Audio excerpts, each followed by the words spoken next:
Hey everybody, welcome back to my coverage of the PogChamps 3 tournament. This is the first of 4 Consolation quarterfinals matches that we're covering. So after the group stage, nobody was actually eliminated. The players were just split into the championship bracket for the players who did well in the group stage and the consolation bracket for the players who did less well in the group stage. And this is the first quarterfinals match of the consolation bracket, and this is when actual eliminations are going to start. So we have Neeko versus Rubius in this first match, and let's see how they played. Very evenly matched. Neeko won one of her matches in the group stage. Rubius did not win any of his matches in the group stage, but these players, they have very similar ratings, and I think we could have a game here just based on how they've played in the group stage so far, in my opinion. So Neeko has the white pieces. She starts with f4, and we see d5 from Rubius. Against this bird's opening, I think e5 is a very tricky response. This is called Fromm's Gambit, and I think this is a very tricky response against the bird opening, especially against beginners and intermediates and lower level players who are experimenting with the bird's opening. But we have d5, which is probably the more principled move anyway, and the game continues. We have knight f3, knight c6, and now h3 from Neeko. And I don't know who actually taught Neeko this setup, but I think one of the PogChamps coaches taught Neeko this setup. And this is just a very weakening setup overall because you've pushed your f-pawn and you've pushed your h-pawn. So, when you push your f-pawn, first of all, you're weakening this diagonal, you are weakening this diagonal. But then when you also push your h-pawn, now this h4 to e1 diagonal is super weak because you can't even put your g-pawn on there to block.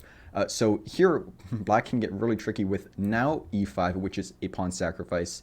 But if we see a sequence like f takes e5 and knight takes e5, here you actually cannot take this knight because you get checkmated. And if white simply plays a simple developing move like knight to c3, well, this is also very bad because now black can take this knight.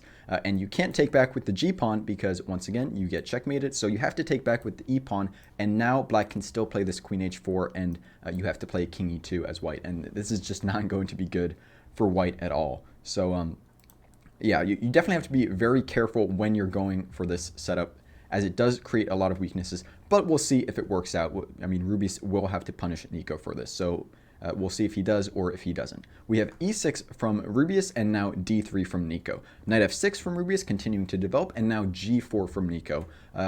Once again, pushing your pawns on this king side, I guess it's okay.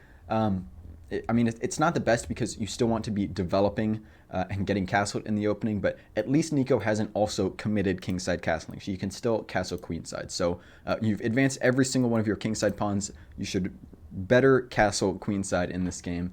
Let's see if she goes for kingside or queenside, or if she keeps her king in the center. We'll just have to see.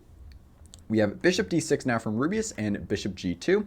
e5 from Rubius now, looking for a break in the center, as white is sort of behind in development, really because they've spent a lot of time pushing these pawns. And we have f takes e5, knight takes e5, and now bishop f4 from Neeko. And this is a huge blunder because you have this undefended bishop on f4, same diagonal as another bishop, and black can move this knight and also take this f3 knight with check. So black can come down here and take this knight, and after white recaptures, black can take the free bishop on f4. So this did actually happen in the game. We had knight takes f3 check, bishop takes f3, and bishop takes f4, and now Rubius is up a piece. So still a lot of pieces on the board, though. Either player could still blunder this away. So we'll just have to see how the players played it out. We have castles kingside from Neeko, which I don't like because you just have no king safety here. You got to go queenside here, and that will also be hard because of this dark squared bishop aiming on this diagonal. You no longer have a dark squared bishop. So, but I think castling kingside is just suicide here. We have castles from Rubius and now rook to e1 from Neeko. I think this rook was actually more useful on the f file than it is on the e file. So I'm not sure what Neeko was thinking with this move. Maybe it was some habit of bringing the rook to the e file, but this f file is already half open. The rook is already fairly active on this f file, and it's not active at all on the e file. We have c5 now and e3, and now we see this reasoning behind this rook e1 move. Neeko wanted to push e3, which is a fine plan, but a better plan would have just been getting developed. This is fairly slow in comparison. Rubius saves his bishop. He plays bishop c7, and we have knight c3 from Neeko, finally getting that last minor piece developed. We have b6, and now g5 from Neeko. And this looks like it wins a pawn because white plays g5, removes the defender of this knight, and once the knight moves, white can pick up this pawn on d5, as black will only have one defender. However, it doesn't actually win a pawn because we now have knight to d7 from Rubius, and if white goes for this pawn, well, when the knight moved, there was a discovered attack on this g pawn, and this will also be check. And this also highlights white's king safety. White has no king safety. Both black bishops are aimed at the king side. The queen is coming to the king side, so very not good position for white overall. Neeko does go for this pawn with knight takes d5, and here Rubius should definitely take this g pawn, but instead he plays bishop g3, now attacking this rook. We have rook e2 and bishop b7. This probably isn't the best idea because now you're opening yourself up to some discoveries. You are pinning this knight, but you're also opening yourself up to discoveries with this knight. So once again, queen takes g5 was available. We have king g2 now, and for a third time, queen takes g5 is available. But Rubius does not go for it. He simply saves his bishop instead with bishop to e5. We have h4 now. Neeko defends this pawn, and bishop takes b2. Rubius picking up another pawn. Both very good moves from the players. We have rook b1 and bishop back to e5. d4 now, and c takes d4. E takes d4, and now this rook is opening up on this open file. This rook is actually now very good.